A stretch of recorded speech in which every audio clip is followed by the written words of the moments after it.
billahi minasyaitonir rajim. Bismillahirrahmanirrahim. Tilkar rusulu faddalna ba'dahum 'ala ba'd minhum man kallama Allah wa rafa'a ba'dahum darajat wa atayna 'Isa ibn Maryam al-bayyinati wa ayyadnahu bi ruhil qudus walau syaa'a Allahu ma qatatala alladhina min ba'dihim min ba'di ma ja'atuhumul bayyinatu walakin ikhtalafu faminhum man amana wa minhum man kafar walau syaa'a Allahu ma qatatalu walakinna Allaha yaf'alu ma yurid. يا أيها الذين آمنوا أنفقوا مما رزقناكم من قبل أن يأتي يوم لا بيع فيه ولا خلة ولا شفاعة والكافرون هم الظالمون الله لا إله إلا هو الحي القيوم لا تأخذه سنة ولا نوم له ما في السماوات وما في الأرض من ذا الذي يشفع عنده إلا بإذنه يعلم ما بين أيديهم وما خلفهم ولا يحيطون بشيء من علمه إلا بما شاء وسع كرسيه السماوات والأرض ولا يؤوده حفظهما وهو العلي العظيم لا إكراه في الدين قد تبين رشد من الغي فمن يكفر بالطاغوت ويؤمن بالله فقد استمسك بالعروة الوثقى لا انفصام لها والله سميع عليم الله ولي الذين آمنوا يخرجهم من الظلمات إلى النور والذين كفروا أولياؤهم الطاغوت يخرجونهم من النور إلى الظلمات أولئك أصحاب النار هم فيها خالدون ألم تر إلى الذي حاج إبراهيم في ربه أن آتاه الله الملك إذ قال إبراهيم ربي الذي يحيي ويميت قال أنا أحيي وأميت قال إبراهيم فإن الله يأتي بالشمس من المشرق فأت بها من المغرب فبهت الذي كفر والله لا يهدي القوم الظالمين أو كالذي مر على قرية وهي خاوية على عروشها قال أن يحيي هذه الله بعد موتها فأماته الله 100 عام ثم بعثه قال كم لبثت قال لبثت يوما أو بعض يوم قال بل لبثت 100 عام فانظر إلى طعامك وشرابك لم يتسنه وانظر إلى حمارك ولنجعلك آية للناس وانظر إلى العظام كيف ننشزها ثم نكسوها لحما فلما تبين له قال أعلم أن الله على كل شيء قدير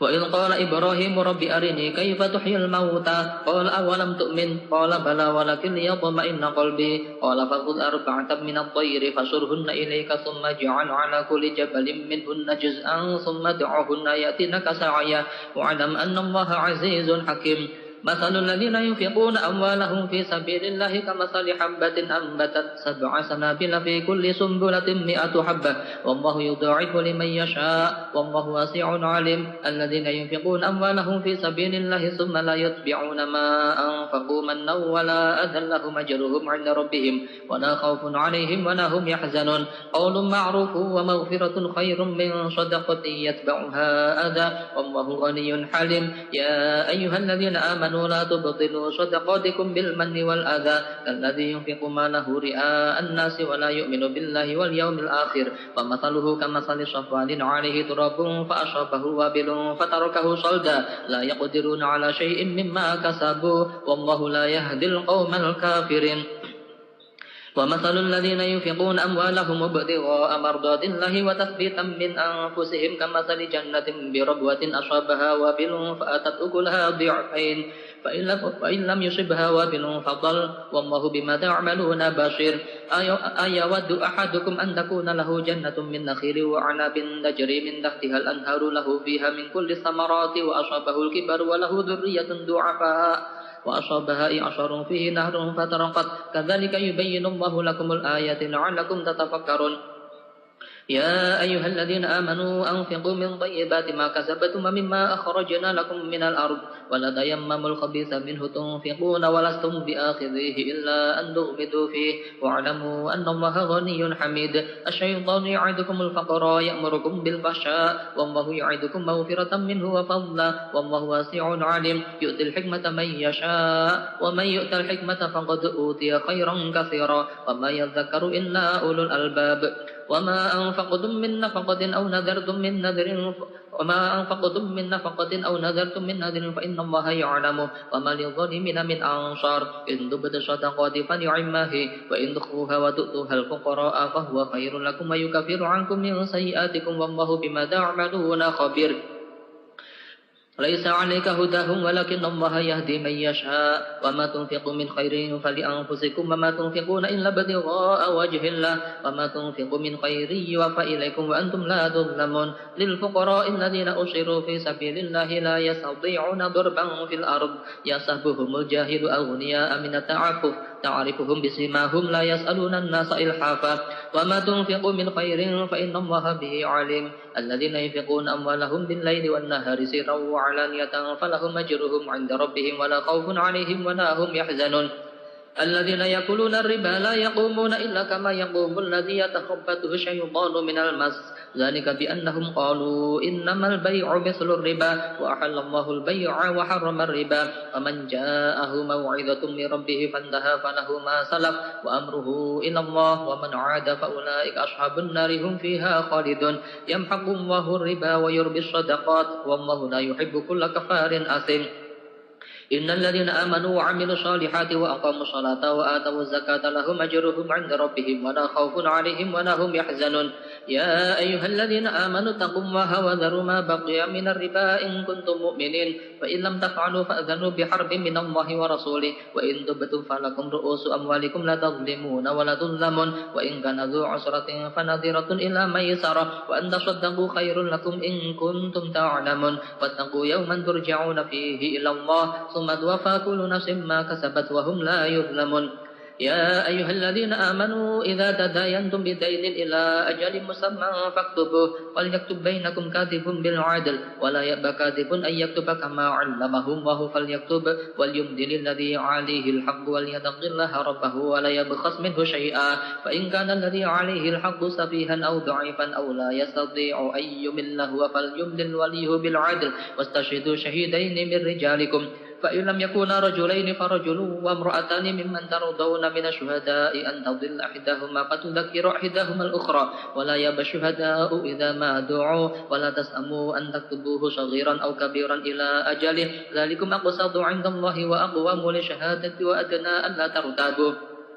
وأدنى ألا ترتابوا إلا أن تكون تجارة حاضرة تديرونها بينكم فليس عليكم جناح ألا تكتبوها وأشهدوا إذا تبايعتم ولا يضار كاتب ولا شهيد وإن تفعلوا فإنه فسوق بكم فاتقوا الله ويعلمكم الله والله بكل شيء عليم وإن كنتم على سفر ولم تجدوا كاتبا فرهان مقبوضة فإن أمن بعضكم بعضا فليؤدي الذي اؤتمن أمانته وليتق الله ربه ولا تكتموا الشهادة ومن يكتمها فإنه آثم قلبه والله بما تعملون عليم لله ما في السماوات وما في الأرض وإن تبدوا ما في أنفسكم أو تخفوه يحاسبكم به الله فيغفر لمن يشاء ويعذب من يشاء والله على كل شيء قدير آمن الرسول بما أنزل إليه من ربه والمؤمنون كل آمن بالله وملائكته وكتبه ورسله لا نفرق بين أحد من رسله وقالوا سمعنا وأطعنا غفرانك ربنا وإليك المصير لا يكلف الله نفسا إلا وسعها لها ما كسبت وعليها ما اكتسبت ربنا لا تؤاخذنا إن نسينا أو أخطأنا ربنا ولا تحمل علينا إصرا كما حملته على الذين من قبلنا ربنا ولا تحملنا ما لا طاقة لنا به واعف عنا واغفر لنا وارحمنا أنت مولانا فانصرنا على القوم الكافرين بسم الله الرحمن الرحيم ألف لام ميم الله لا إله إلا هو الحي القيوم نزل عليك الكتاب بالحق مصدقا لما بين يديه وأنزل التوراة والإنجيل من قبل هدى للناس وأنزل الفرقان إن الذين كفروا بآيات الله لهم عذاب شديد والله عزيز ذو انتقام إن الله لا يخفى عليه شيء في الأرض ولا في السماء هو الذي يصوركم في الأرحام كيف يشاء لا إله إلا هو العزيز الحكيم هو الذي أنزل عليك الكتاب من منه آيات محكمات هن أم الكتاب وأخر متشابهات فأما الذين في قلوبهم زيغ فيتبعون ما تشابه منه ابتغاء الفتنة وابتغاء تأويله وما يعلم تأويله إلا الله والراسخون في العلم يقولون آمنا به كل من عند ربنا وما يذكر إلا أولو الألباب ربنا لا تزغ قلوبنا بعد إذ هديتنا وهب لنا من لدنك رحمة إنك أنت الوهاب ربنا إنك جامع الناس اليوم لا ريب فيه إن الله لا يخلف الميعاد إن الذين كفروا لن تغني عنهم أموالهم ولا أولادهم من الله شيئا وأولئك هم وقود النار كذب آل فرعون والذين من قبلهم كذبوا بآياتنا فأخذهم الله بذنوبهم والله شديد العقاب قل للذين كفروا ستغلبون وتشرون إلى جهنم وبئس المهاد قد كان لكم آية في فئتين التقتا فئة تقاتل في سبيل الله وأخرى كافرة يرونهم مثليهم رأي العين والله يؤيد بنصره من يشاء إن في ذلك لعبرة لأولي الأبصار زين للناس حب الشهوات من النساء والبنين والقناطير المقنطرة من الذهب والفضة والخيل المسومة والأنعام والحرث ذلك متاع الحياة الدنيا والله عنده حسن المآب قل أنبئكم بخير من ذلكم الذين تقوا عند ربهم جنات نجري من تحتها الأنهار خالدين فيها وأزواج مطهرة ورضوان من الله والله بشير بالعباد الذين يقولون ربنا إننا آمنا فاغفر لنا ذنوبنا وقنا عذاب النار الصابرين والصادقين والقانتين والمنفقين والمستغفرين بالأسحار شهد الله أنه لا إله إلا هو والملائكة وأولو العلم قائما بالقسط لا إله إلا هو العزيز الحكيم إن الدين عند الله الإسلام وما اختلف الذين أوتوا الكتاب إلا من بعد ما جاءهم العلم بغيا بينهم ومن يكفر بآيات الله فإن الله سريع الحساب فإن حاجوك فقل أسلمت وجهي لله ومن تابعني فقل للذين أوتوا الكتاب والأميين أأسلمتم فإن أسلموا فقد اهتدوا فإن تولوا فإنما عليك البلاغ والله بشير بالعباد إن الذين يكفرون بآيات الله ويقتلون النبيين بغير حق ويقتلون الذين يأمرون بالقسط من الناس فبشرهم بعذاب أليم أولئك الذين حبطت أعمالهم في الدنيا والآخرة وما لهم من ناصر ألم تر إلى الذين أوتوا نصيبا من الكتاب يدعون إلى كتاب الله ليحكم بينهم ثم يتولى فريق منهم وهم معرضون ذلك بأنهم قالوا لن تمسنا النار إلا أياما معدودات وغرهم في دينهم ما كانوا يفترون فكيف إذا جمعناهم ليوم لا ريب فيه ووفيت كل نفس ما كسبت وهم لا يظلمون قل اللهم مالك الملك تؤتي الملك من تشاء وتنزع الملك ممن تشاء وتعز من تشاء وتذل من تشاء بيدك الخير إنك على كل شيء قدير تولج الليل في النهار وتولج النهار في الليل وتخرج الحي من الميت وتخرج الميت من الحي وترزق من تشاء بغير حساب لا يتخذ المؤمنون الكافرين أولياء من دون المؤمنين ومن يفعل ذلك فليس من الله في شيء إلا أن تتقوا منهم ويحذركم الله نفسه وإلى الله المصير قل إن تخفوا ما في صدوركم أو تبدوه يعلمه الله ويعلم ما في السماوات وما في الأرض والله على كل شيء قدير ألم تر إلى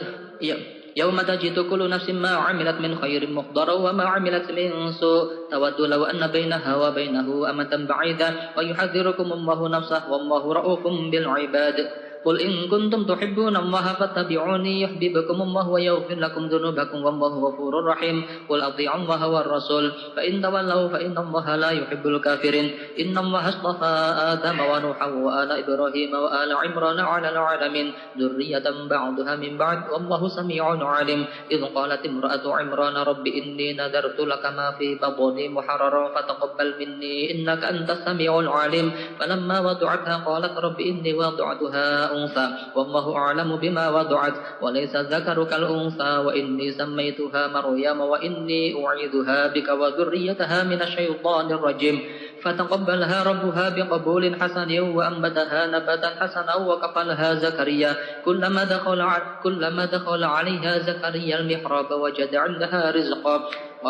قال يا مريم أنى لك هذا قالت هو من عند الله إن الله يرزق من يشاء بغير حساب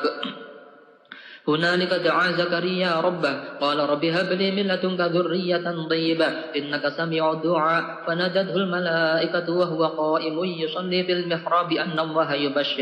أن الله يبشرك بيحيى مصدقا بكلمة من الله وسيدا وحصورا ونبيا من الصالحين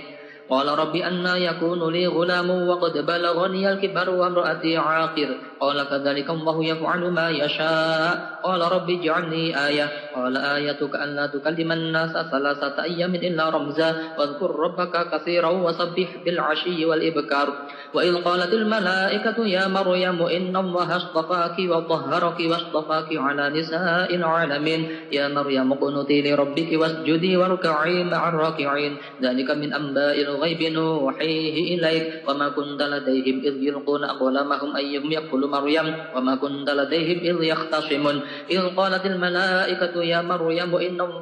إن الله يبشرك بكلمة منه اسمه المسيح عيسى بن مريم وجيها في الدنيا والآخرة ومن المقربين ويكلم الناس في المهد وكهلا ومن الصالحين قالت رب أنى يكون لي ولد ولم يمسسني بشر قال كذلك إنه يخلق ما يشاء إذا قضى أمرا فإنما يقول له كن فيكون ويعلمه الكتاب والحكمة والتوراة والإنجيل ورسولا إلى بني إسرائيل أني قد جئتكم بآية من ربكم أني أخلق لكم من الطين كهيئة الطير فأنفخ فيه فيكون طيرا بإذن الله وتبرئ الأكمه والأبرص وأحيي الموتى بإذن الله أنبئكم بما تأكلون وما تدخرون في بيوتكم إن في ذلك لآية لكم إن كنتم مؤمنين ومصدقا لما بين يدي من التوراة ولأحل لكم بعض الذي حرم عليكم وجئتكم بآية من ربكم فاتقوا الله وأطيعون إن الله ربي وربكم فاعبدوه هذا صراط مستقيم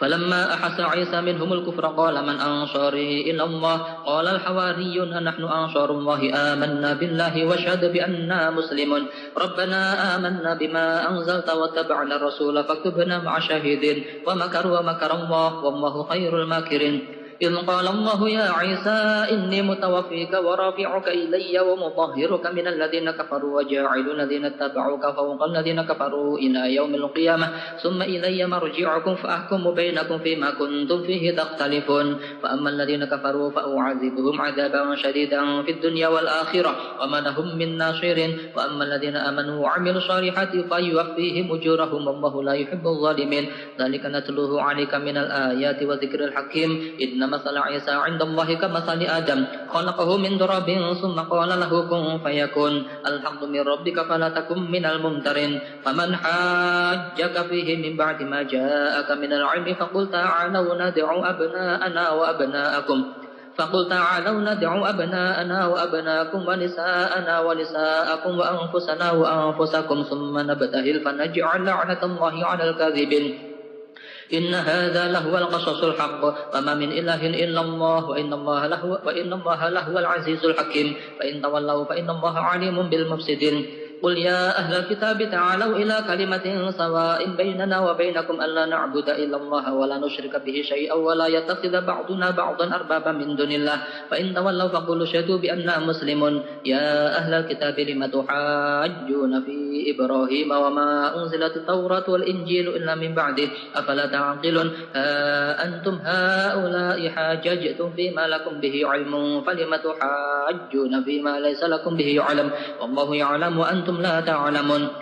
ما كان إبراهيم يهوديا ولا نصرانيا ولكن كان حنيفا مسلما وما كان من المشركين إن أولى الناس بإبراهيم للذين اتبعوه وهذا النبي والذين آمنوا والله ولي المؤمنين ودت طائفة من أهل الكتاب لو يضلونكم وما يضلون إلا أنفسهم وما يشعرون يا أهل الكتاب لم تكفرون بآيات الله وأنتم تشهدون يا أهل الكتاب لم تلبسون الحق بالباطل وتكتمون الحق وأنتم تعلمون وقال الطائفة من أهل الكتاب آمنوا بالذي أنزل على الذين آمنوا وجه النهار واكفروا آخره لعلهم يرجعون ولا تؤمنوا إلا لمن تبع دينكم قل إن الهدى هدى الله أن يؤتى أحد مثل ما أوتيتم أو يحاجوكم عند ربكم قل إن الفضل بيد الله يؤتيه من يشاء والله واسع عليم يختص برحمته من يشاء والله ذو الفضل العظيم ومن أهل الكتاب من إن تأمنه بقنطار يؤديه إليك ومنهم من إن تأمنه بدينار لا يؤديه إليك إلا ما دمت عليه قائما ذلك بأنهم قالوا ليس علينا في الأميين سبيل ويقولون على الله الكذب وهم يعلمون بلى من أوفى بعهده واتقى فإن الله يحب المتقين إن الذين يشترون بعهد الله وأيمانهم ثمنا قليلا أولئك لا خلاق لهم في الآخرة ولا يكلمهم الله ولا ينظر إليهم يوم القيامة ولا يزكيهم ولهم عذاب أليم وإن منهم لفريقا يلوون ألسنتهم بالكتاب لتحسبوه من الكتاب وما هو من الكتاب ويقولون هو من عند الله وما هو من عند الله ويقولون على الله الكذب وهم يعلمون ما كان لبشر أن يؤتيه الله الكتاب والحكم والنبوة ثم يقول للناس كونوا عبادا لي من دون الله ولكن كونوا ربانيين بما كنتم تعلمون الكتاب وبما كنتم تدرسون ولا يأمركم أن تتخذوا الملائكة والنبيين أربابا أيأمركم بالكفر بعد إذ أنتم مسلمون وإذ أخذ الله ميثاق النبيين لما آتيتكم من كتاب وحكمة ثم جاءكم رسول مصدق لما معكم لتؤمنن به ولتنصرنه قال أأقررتم وأخذتم على ذلكم إصري قالوا أقررنا قال فاشهدوا وأنا معكم من الشاهدين ومن تولى بعد ذلك فأولئك هم الفاسقون أفغير دين الله يبغون وله أسلم من في السماوات والأرض طوعا وكرها وإليه يرجعون قل آمنا بالله وما أنزل علينا وما أنزل على إبراهيم وإسماعيل وإسحاق ويعقوب وأسباط وما أوتي موسى والنبيون من ربه وما أوتي موسى وعيسى والنبيون من ربهم لا نفرق بين أحد منهم ونحن له مسلمون ومن يبتغي غير الإسلام دينا فلن يقبل منه وهو في الآخرة من الخاسرين كيف يهدي الله قوما كفروا بعد إيمانهم وشهدوا أن الرسول حق وجاءهم البينات والله لا يحب الظالمين والله لا يهدي القوم الظالمين أولئك جزاؤهم أن عليهم لعنة الله والملائكة والناس أجمعين خالدين فيها لا يخفف عنهم العذاب ولا هم ينظرون إلا إن الذين تابوا من بعد ذلك وأصلحوا فإن الله غفور رحيم إن الذين كفروا بعد إيمانهم ثم ازدادوا كفرا لن تقبل توبتهم أولئك هم الضالون إن الذين كفروا وماتوا وهم كفار فلن يقبل من أحدهم ملء الأرض ذهبا ولو افتدى به أولئك لهم عذاب أليم وما لهم من ناصرين